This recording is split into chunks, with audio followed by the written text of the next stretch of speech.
Right, so what we're going to go for now, guys, is on page 7, if you look at contract law. So, if you jump on there at page 7, first thing here is when you've got, what they want you to have here, when you're looking at contract law, they say like, right, if you're going to have, with Irish law, they're going to say, right, if you're going to have a deal with somebody, that deal is going to be legally binding. You have to tick all these 8 boxes, okay? So when you've got all these 8 boxes ticked, then you've got a contract that's legally binding. So we've got to basically just go through it. Very, very straightforward stuff. First 2 there. Now what I would mark, it is quite straightforward, but then we just have to look out for the little subtle things that they could use to keep your grades down. Okay, so the first thing there you've got is an offer and acceptance. Now make sure you mark in this when you're looking out for an offer, right?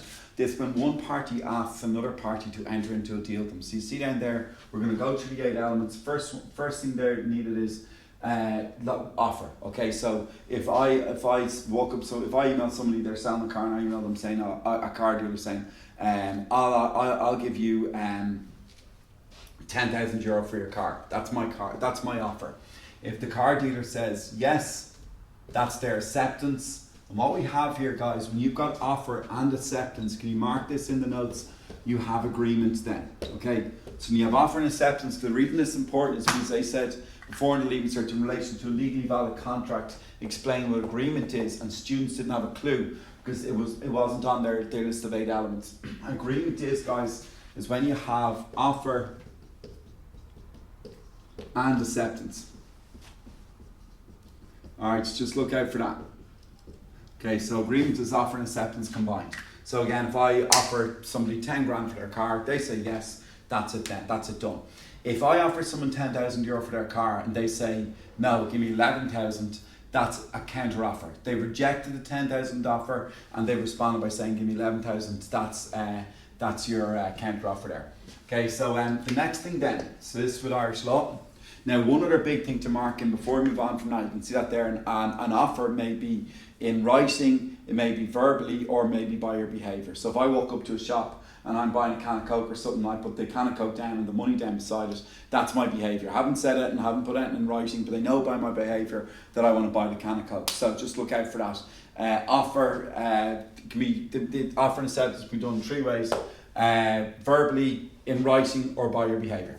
That's all it is. One other little last thing to look out for as well is an invitation to treat.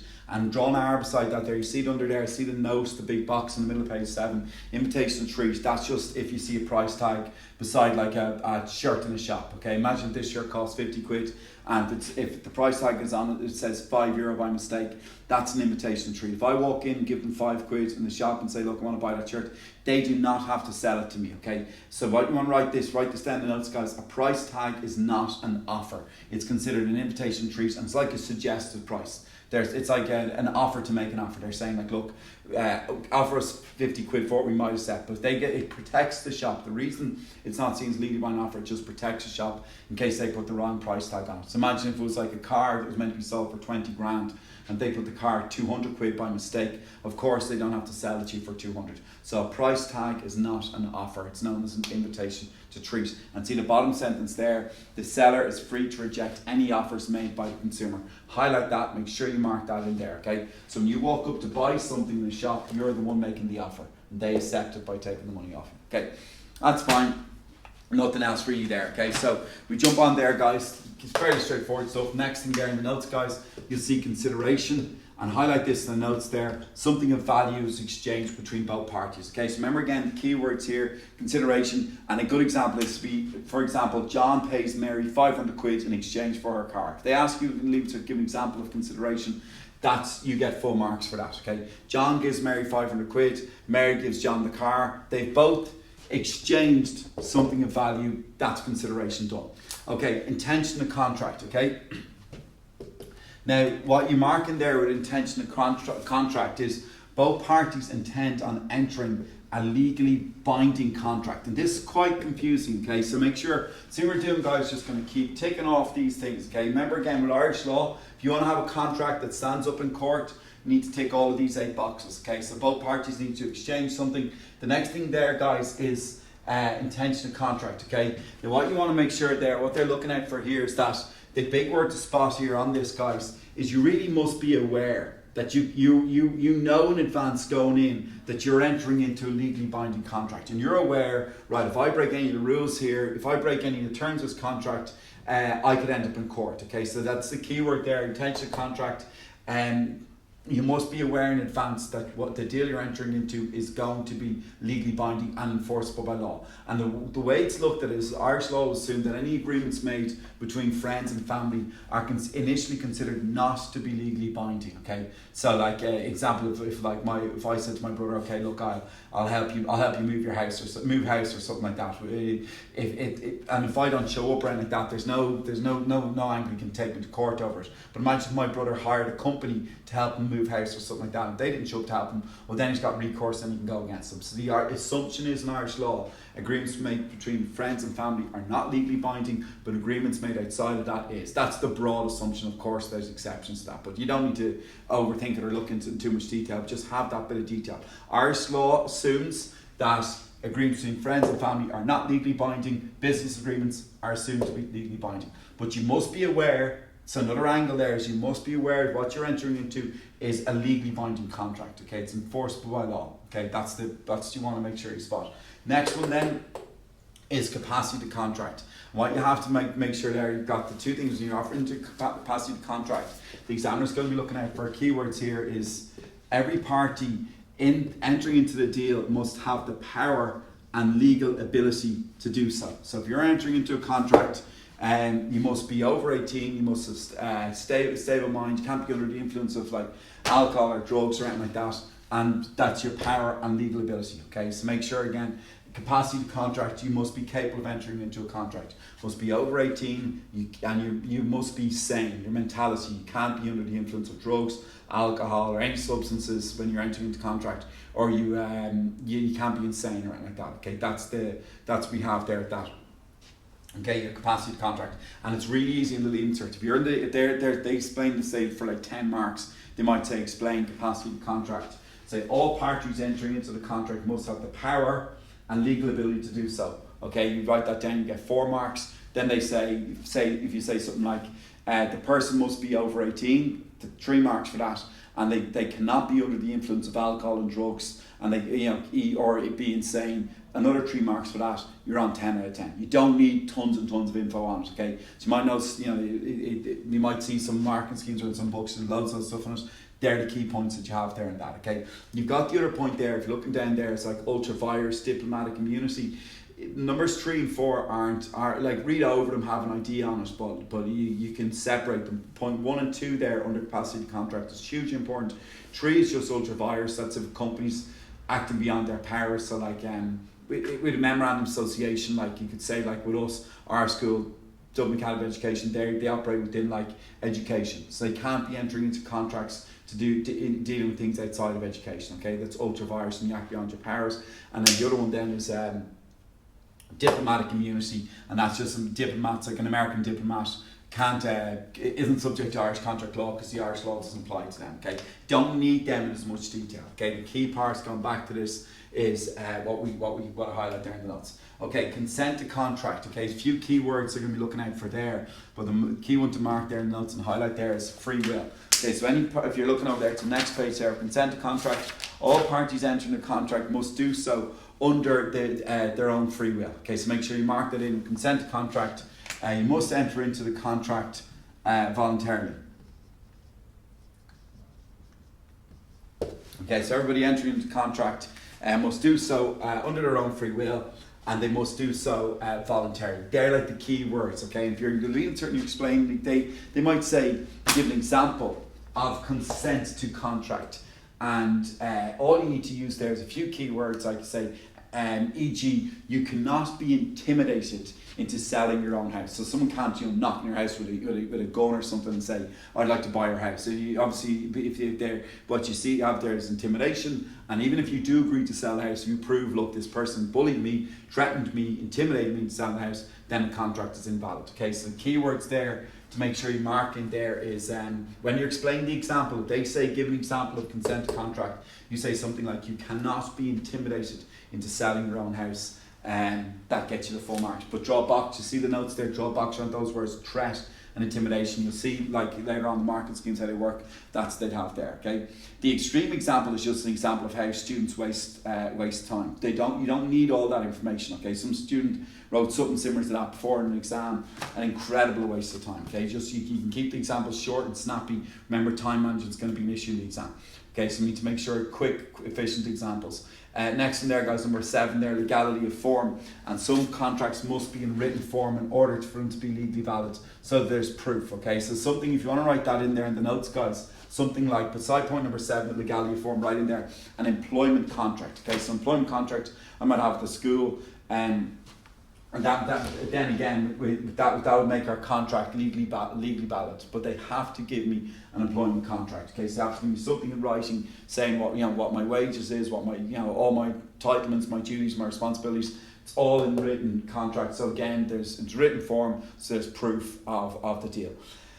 And then the last thing then, guys, you see there, number 8, guys, is, and right beside there, legality of form, right there is one other quick thing there, back onto number 7, just right there, like a sale of house. Okay, so there's proof. Okay, so if you're buying a house or sale of property or any insurance policies, it's in writing, so there's proof of that. And the last one then, guys, is legality of purpose. And simple enough, any actions, any contracts involving illegal actions are invalid. And that's all you need to remember. Legality of purpose. If it's illegal actions like something like drug smuggling, of course, then the contract is invalid. All right. So if you make a contract with someone that involves breaking the law, well then of course that contract is not enforceable by law. Okay, very, very easy stuff. But guys, your job, right, when you're going on this, it's all about keywords. Okay, remember, make sure again, when the exams are grading this, you're looking out for those keywords. I've thrown up on the board.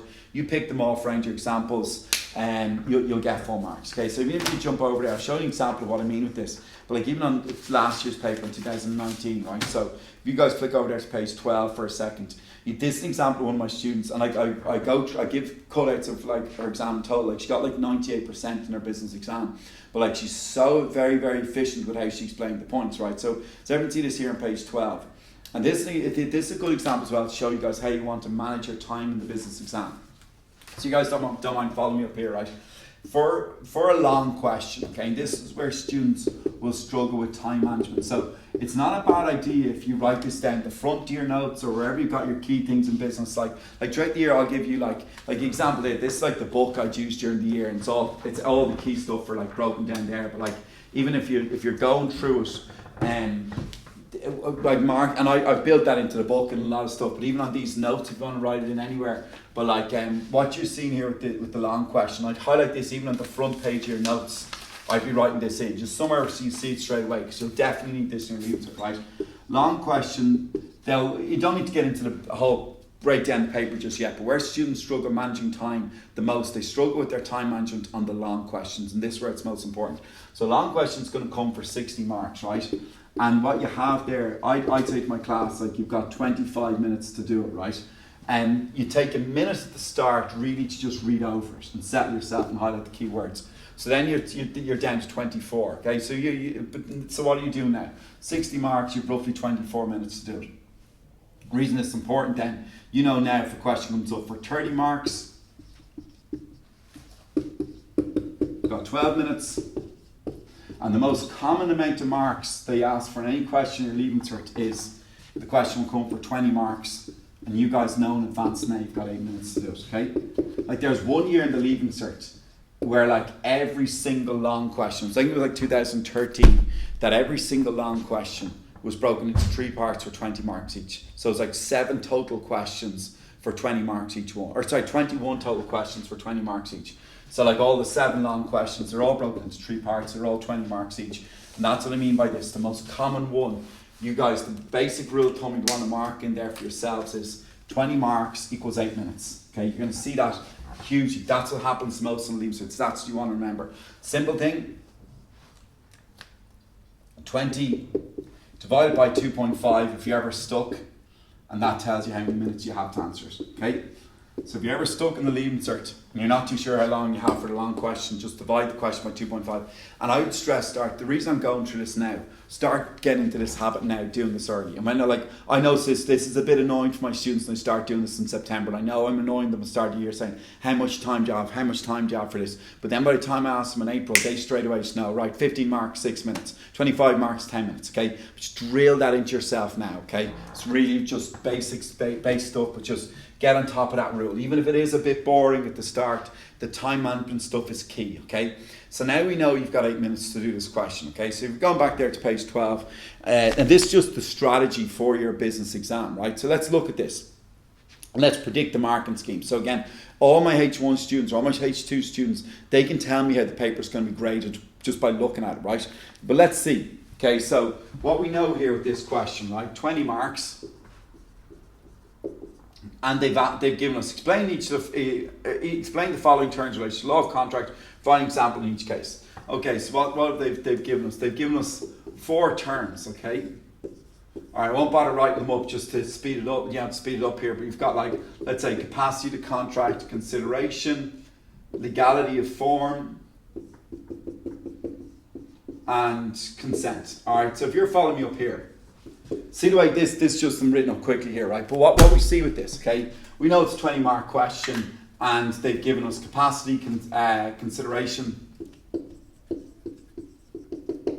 legality of form and consent. What we know now as well, so 20 marks divided by 4, we know there's going to be 5 marks going for each one, all right? That's where we are now. On top of that as well though, right, they said providing an example in each case. So we know now each case is going to look for an example. So what's going to happen really is they've said 2 things. You highlight in the notes there. The question they said explain, and the question also said example.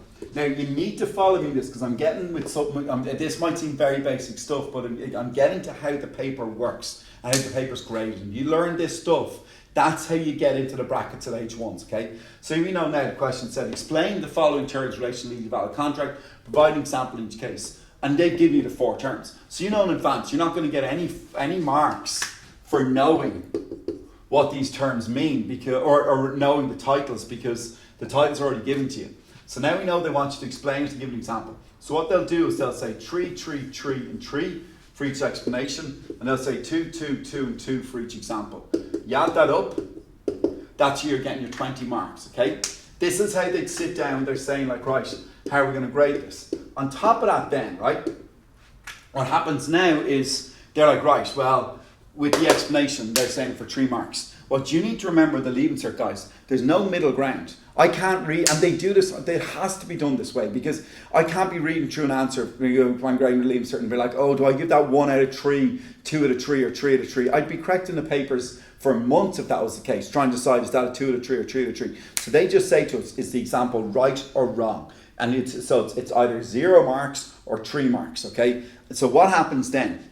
Okay, in order for us to give you the 3 marks, you have to hit the key word. Okay, so remember I was saying earlier there, like if you're explaining capacity to contract, you literally say the person must have the power and legal ability, 3 marks. Okay, consideration, you must exchange something of value, 3 marks. Legality of form, written form, you mentioned the point about written form, 3 marks. Consent to contract, you must enter in the contract, under your own free will or voluntarily. Once the examiners see those words, you get your 3 marks straight away. See what I mean about this being efficient with your time management? And then quick examples for each one, like capacity to contract. Anybody entering into a legally valid contract must be over 18. Consideration, e.g. John pays Mary 500 quid for her car. Legality of form. You cannot be intimidated. Remember I said the keyword there, you cannot be intimidated selling your own house. An example there for consent, legality of form meant to say employment contracts must be in writing in order for them to legally valid, and then consent to contract would be you cannot be intimidated to selling your own house. But see what I mean there? Once you're hitting those examples off, and quick efficient sentences, you're getting your full marks on that. There's not this need for like mad long answers. And I see sometimes students writing essays at the start. They write loads and loads on this and loads on this. It doesn't matter. If you blow me away with this start and you've put in all these amazing points, I can maximize the marks I can give you is 3. Okay, even if you put in stuff that I didn't know about in relation to capacity to contract, and if it's unbelievably accurate and informative, I can still only give you 3 marks on that. You have to be quick and efficient with how you explain your points. Okay, it's not like other things, other subjects where if you show flair and you go into like history, you might have made, I don't know how they grade history, but like imagine if it was like you give mad detailed points and stuff the examiner might have read, or like an English essay, if you take a different approach or something like that, that the examiner might I've seen before, they can grade you up and that can stand out. Nothing like that in business. Okay, it's so rigid. So the reason I want to go through this is where students go wrong in their exam. So everyone see this here on page 12. This is one of my students, and I'll show you how they grade this in the leaving cert. Maybe actually better move to be follow me over here, right? So that's a capacity contract. And guys, see the way the examiner is grading this. It's no coincidence that every time you see the 3 marks, it's right where the marks are going. So if you guys see this here, capacity to contract. Legal power and ability. See that there? Power and legal ability. Second, my student wrote that down. She got 3 marks. Okay. Next thing, e.g., people under the age of 18 cannot enter into a legally valid contract. Straight away, the examiner writes 2 because she just said anyone under 18. She's on 5 out of 5 for that. Next one, consideration. Now, exchange something of value. Do you remember I said a consideration must exchange something of value? Straight away, examiner writes 3 marks right beside there. And then you've got the example there. John gives Sarah 10 grand in exchange for Sarah's car. But see the way there, if you highlight John's consideration was he gave her the 10 grand, she gave him the car, they both with consideration, another 3 marks there. Legality of form, if you want to highlight there, some contracts must be in written order. Second, she says the written order, she gets the 3 marks there. And then e.g. employment contracts. Remember I said earlier about the employment contracts, and second she writes employment contracts, she gets her 2 marks there. Okay. And then consent to contract, the bottom of page 12 here. This means that each party must enter into a contract under their own free will. See that there? Second, she writes free will. Examiner gives her 3 marks there. Okay, and then you see that there, the example. See the way she knew the market scheme inside out. You cannot be bullied or threatened into selling your house to someone. Bullied or threatened, they're the key words. And then once she mentions that in consent, she gets her 2 marks. And that's around 20 out of 20. No mad long essays. That's 20 full marks in leaving cert, a perfect answer. And there was no mad long essays, nothing like that. All she did was she just picked off the keywords. That's what I mean. This is we've done it. We've done everything you need there now. That's contract law. Like for the 8 items contract is wrapped up now. Okay, and I know and even you've broken in a marketing scheme and all that stuff there. But you can see simple stuff. You follow me through this, and you do this for 29 weeks. Going through this, you wrap up all the stuff you need for this in the year and on the course. It's very straightforward, but that's how this paper works. You do the simple things right consistently, and that's how you get your H1s. Okay. Going back on this, all I need in your end, if you're aiming for H1, all I need in your end is hard work. If you're willing to put in the hours to grind out, note the keywords, I'll show you all the ways they pull down the marks. I'll show you the simple things and there's so much stuff to add to this. These things will grow during the year. There's loads of little tricks they use to keep the marks down. But if you keep just chipping away and say, oh yeah, I spot that, I know that works. It doesn't get any harder than this. You never. It's not one of these things that it's a very, very straightforward course. You just have to know what they want to follow through, and then once you do that, you'll nail the exam. Anyway, going back on this, right? So if you guys look over there to page 10, and this is actually another little trick question they use, right? So we'll look here at terminating a contract. And so what we see here is that page 10, if you want to terminate a contract, how might you do this? Now, highlight there in the notes, termination, first way of terminating contract is with agreement, okay? This when all parties agree to cancel the contract, okay? So all parties involved in the contract agree to cancel it. This when neither party benefits from its completion, okay? So the question here is, if you want to finish a contract, if you want to end a contract, how might you do this? Now, the first one, what causes confusion for students is agreement. All right, and this is what I need you guys to mark in red. Okay, this has happened 3 times in the last 5 years. They've pulled this sort of question out. But sometimes they might say, if they say in the leaving cert, explain in relation to terminating contract, they might say explain agreement. But another year they asked you to explain agreement in relation to a legally valid contract. And you have to spot there, remember we saw earlier agreement is when you've got offer and acceptance combined, that's you've got agreement. So it can be used in 2 different places in the leaving cert, and it's up to you to be able to spot which one. So I'll show you the questions in a second, but maybe mark that in there and just take a little note of how they can catch on that. But we'll go down through them here first, right? Space 10 agreement. All parties involved in the contract agree to cancel the contract. Highlight there, neither party benefits from its completion. So the Jonas Brothers had a concert, but the ticket sales are appalling, so they agreed to cancel it. Now, what you need to note on this, they said they'd keep the marks in. See the way I've underlined there, Jonas Brothers and the concert organisers. That's, guys, both parties. You can't just say the Jonas Brothers can't cancel the concert because it's only the Jonas Brothers. Agreement, guys, everyone with me on that? All parties. So they will be so tight on this in the marking scheme that you mention both parties in the contract. Okay, so you can't just say the Jonas Brothers cancelled concerts. Had to be the Jonas Brothers and their concert organisers terminate the contract, cancel it because of its poor ticket sales. That's the first one there. Next one, guys, performance. And what you have here is when both parties fulfil their contract obligations. Okay. And then you've got breach and we've got frustration. So performance is very, very straightforward. This is when, like, if I'm paid 20 grand, if I'm a builder and I'm paid 20 grand to build a house, once I paid them 20 grand and I'm paid 20 grand to build the extension. Once I build the extension, they pay me the 20,000 euro. And I've built the extension to exactly their spec. They paid me in full as agreed. That's performed. Both parts have fulfilled, highlight that word, their obligations. Contract is terminated. And then the next one then, guys, is breach. Now, one key word to look out for here, guys, is breach. This is when one party breaks a condition of the contract. And we'll go into that in a minute, what the condition is. But it's like, for a brief overview, it would be like it's an essential element that goes to the heart of a contract. So like with a professional footballer, a condition might be, or a better example would be with a concert. Let's say if it's like, let's say a band is going to play in Crow Park. Let's say it's One Direction. I need to update my notes there. But like One Direction are going to play in Crow Park, and if two of the band members don't show up, okay, they're in breach. They've broken a condition. So a condition would be that like all band members are present for the concert. A breach, they might split up. They might have conditions saying like, right, that all band members need to be present for the contract. They might also have things in the contract called a warranty.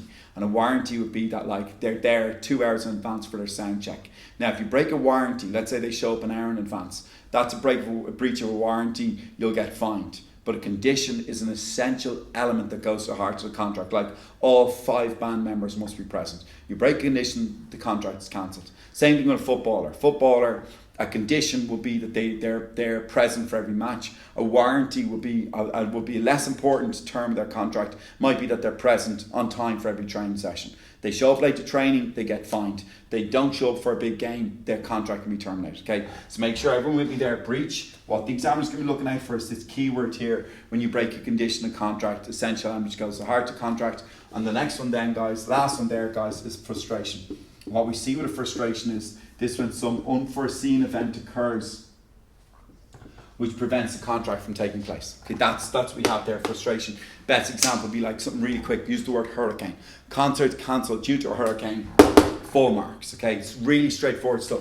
If you're explaining how to terminate a contract, quickest and most efficient ways you see in the notes is just use examples of concerts. Okay, like the band, poor ticket sales, or this could be performance. Both band members play One Direction playing Crow Park, they get paid in full as agreed. That's performance. Breach, one of the members doesn't show up, and frustration would be, the example would be if bad weather, like a hurricane, cancel the contract from going ahead. Now, let's just keep an eye for this. It's all very, very straightforward stuff. Do you see the little thing at the bottom though, before we go on to this, one quick thing. See that frustration example, a One Direction concert cancelled due to a hurricane. That gets you full marks, okay? That example 1. Example 2 would still get you full marks, but the problem with it is it's a waste of time. You're writing too long in the exam. You want to get into the habit, remember, quick, efficient examples.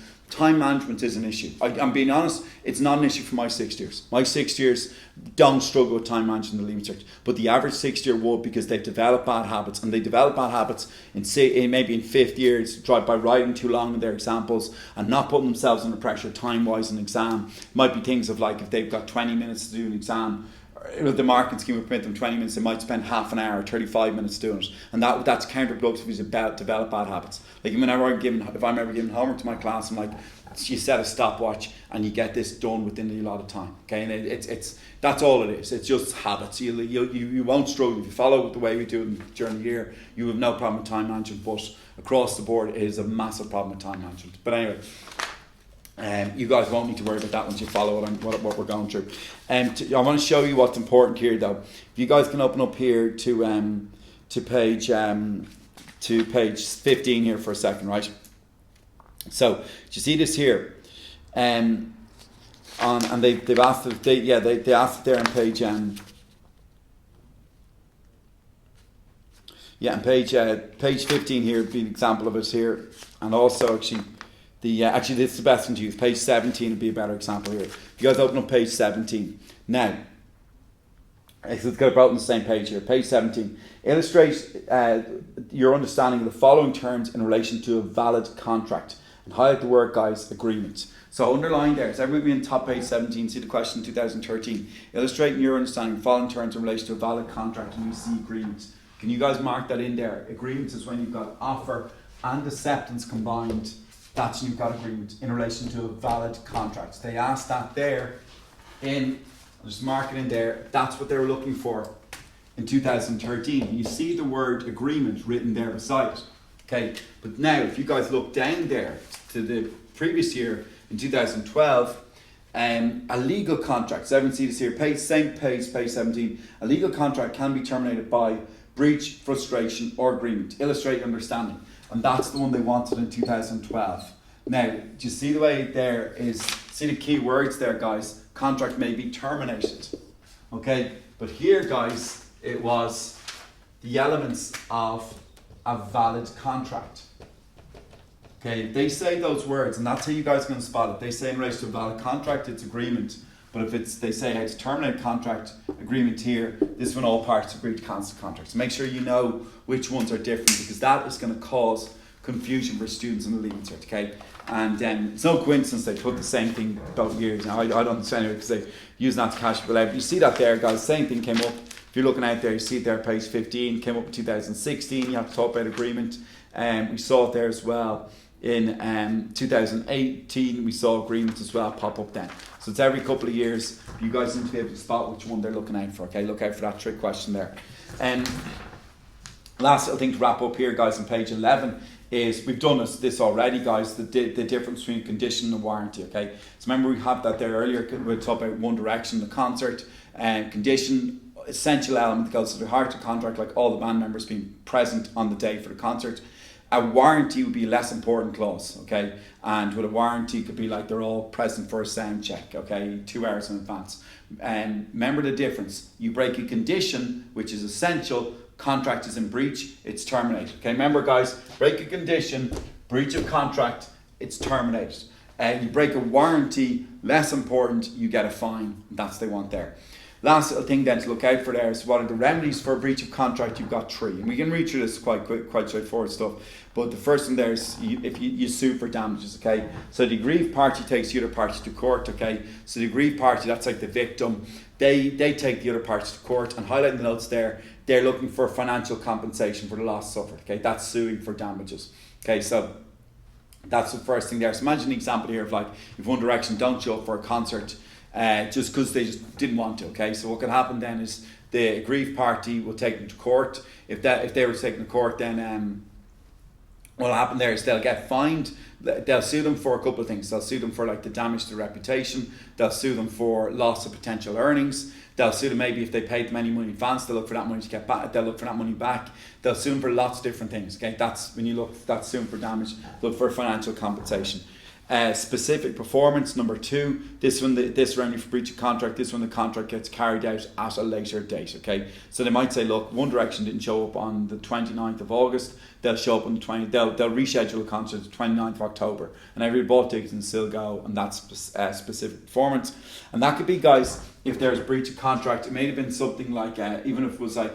You see that like if it wasn't completely out of their control, it might have been like frustration if something prevents a concert from taking place. And that same thing with rescind the contract. This when you both cancel a contract and this could be in cases of frustration. Rescind the contract is just you cancel it. Okay, so both parties go back to the position they were in before the concert took place. So imagine if One Direction had gotten money from the concert organisers, they refund that money because the concert never went ahead, and they both just go back to where they were before the concert took place.